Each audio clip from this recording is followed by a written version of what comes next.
Welcome to episode 13 of the Disco Cosmic. I'm the disco, you're the cosmic, or are you the disco and I'm the cosmic? It's yet to be determined. Thank you for tuning in, and thank you for joining me in this original formatting. I'm feeling very, very Saturn in Pisces right now. As many of you know, I am a Saturn-ruled person, Capricorn rising. And I also have my natal Saturn in my 8th house.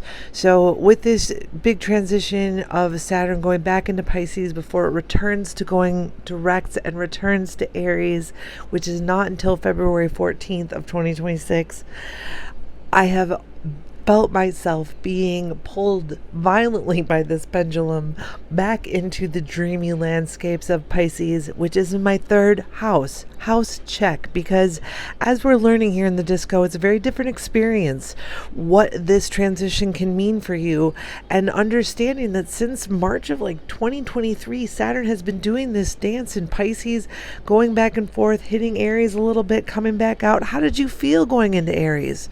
It's in my 3rd house now.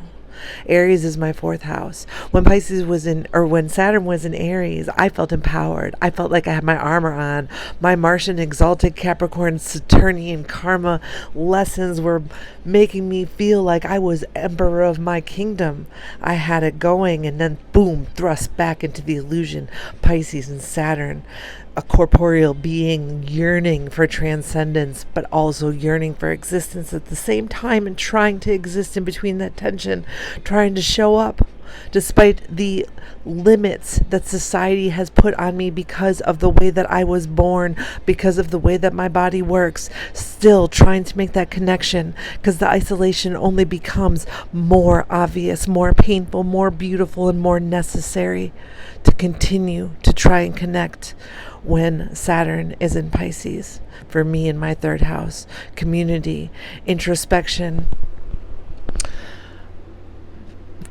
I feel like there are spaces that we can make for transcendence, to surrender to the subliminal, what I cannot know. The nonsense is nonsense. And that's the more that I surrender, the more that I understand that it's nonsense, the more it makes sense. This is the beauty of Saturn and Pisces. This is the beauty of the tension, but it's also the loneliness. And it is for the outliers.